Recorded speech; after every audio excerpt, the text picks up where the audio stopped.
जलालपुर जट्टा की जानी पहचानी कारोबारी शख्सियत ट्रांसपोर्ट की दुनिया में अपना एक मुकाम बनाने वाले महर बरादरी के सरकर्दा रहनुमा मोहतरम महर फयाज अहमद का नाम किसी तारफ का मोहताज नहीं। आप महर करम इलाही के यहाँ 1952 में पैदा हुए। जलालपुर जट्टा ही की गलियों में खेलने कूदने वाला ये बच्चा बड़ा होकर क्या बनेगा ये तो कोई न जानता था। अलबत्ता ये मुहावरा तो आम सा है कि आते नस्लों का पता देती हैं। महर फयाज अहमद ने अपनी जवानी से लेकर बुढ़ापे तक और जिंदगी की आखिरी सांस तक अपनी मेहनत के बलबूते पर जलालपुर जट्टा में न सिर्फ अपना मुकाम बनाया, कारोबारी मराकज में अपनी एक अलग पहचान बनाई और ट्रांसपोर्ट के महकमा से मुंसलिक हो गए। ये कहना गलत नहीं कि ये एक ऐसा महकमा है कि जिसे दुनिया आम तौर पर अयाशी का दूसरा नाम भी करार देती है। ताहम महर फयाज ने अपनी पूरी जिंदगी किसी भी काम में अपने बुजुर्गों के नक्शे कदम पर चलते हुए ईमानदारी से मैदान अमल में कदम रखा और हमेशा कामयाब हुए।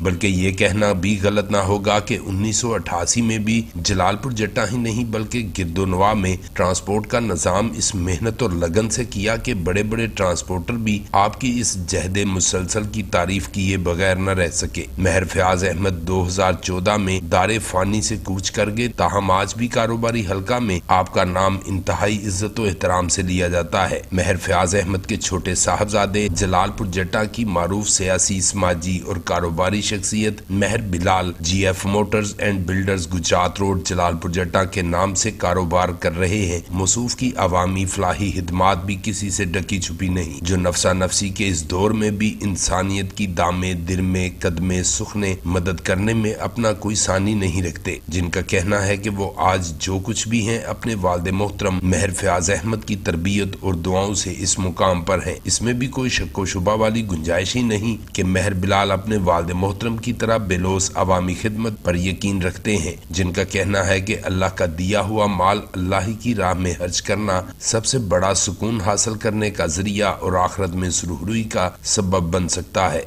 प्रिंस शाहिद भुट्टा, BB1 न्यूज़, जलालपुर जट्टा।